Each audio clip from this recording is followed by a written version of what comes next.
Good afternoon, everyone, and welcome back to my kitchen.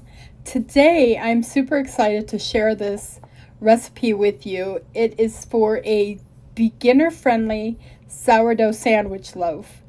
It comes to us from Golden Crust Loaf, who I follow on Facebook.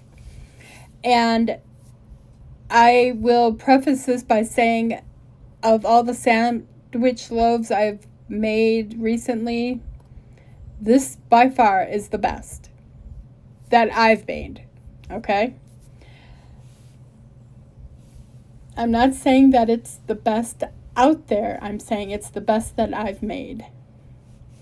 So, I will be giving you the ingredients for one loaf, but I will be making 2 loaves. I just don't want people coming at me. Anyway, what you'll need is 300 grams of warm water, no warmer than 95 degrees. Anything warmer than that and it will kill your starter. You'll also need 57 grams of melted and cooled unsalted butter, 25 grams of sugar or honey, and 65 grams of active starter. Once you get this mixed and your starter is dissolved, you will add 400 grams of bread flour and 100 grams of all-purpose flour, as well as 10 grams of salt.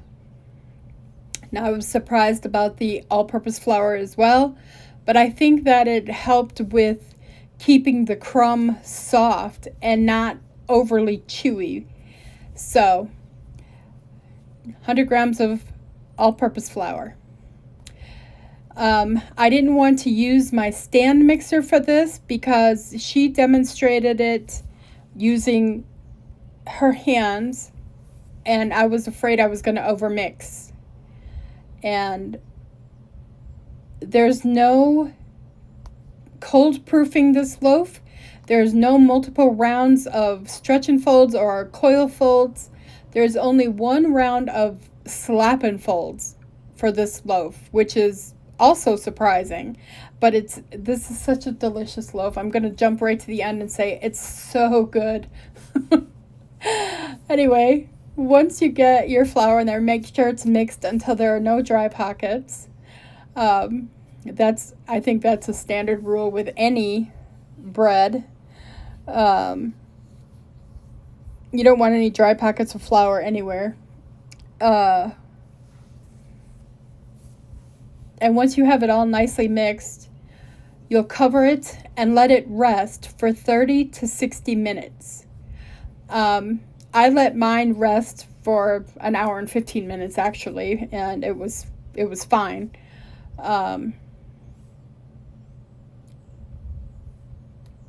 Once it's rested, you'll take it out of the bowl, and then you will do your slap and folds.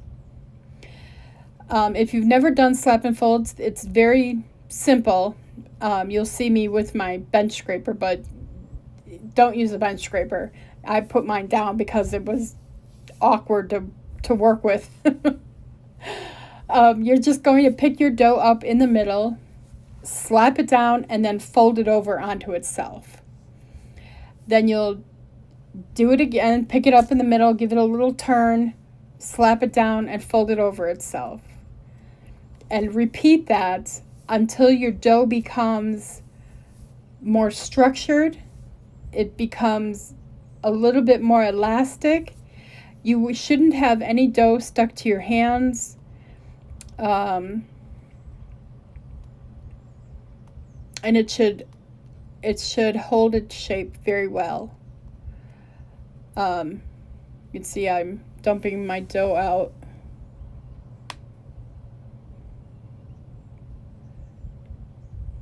And I begin with my bench scraper. I don't know what I was thinking. I've never used a bench scraper when doing slap and folds ever. I'm telling you right here, right now, full disclosure, I've made a couple of mistakes making this, and a lot of it was because I wasn't paying attention. Okay, let's just say most of it was because I wasn't paying attention. So anyways, you're going to pick the dough up, slap it down, fold it over. Pick the dough up, slap it down, fold it over. And you can see, if it's not going too fast, how I'm picking it up and it's like turning automatically. You know what I mean? Does that make sense? So you're constantly turning the dough, and it's working itself into a beautiful dough. But you know, I can't stress this enough. This is actually a very nice dough to work with, a nice sourdough to work with. And I think a lot of it has to do with the fact that the hydration level is different. Even though it's a little bit higher, it's different than a regular sourdough loaf. But anyways, you're going to return it to a straight-sided bowl, container, bowl, whatever. I use the bowl, but you can see me pushing down the dough, and that is so I can get it level. You want your dough to double. You can see there's no dough on my hands. There's no timing this. It's just going to take as long as it takes for your dough to double. I marked the side of my bowl where the top of the dough was. And once it's double, then I will take it out, cut it in half, and shape it. It took about 3.5 hours for that to happen. So once it's doubled, just loosen up the edges and let it fall out. Excuse me.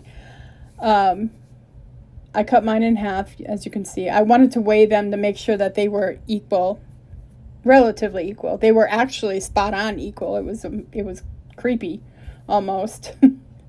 But anyways, you'll laminate the dough into a rectangle and roll it up into a loaf shape or a batard.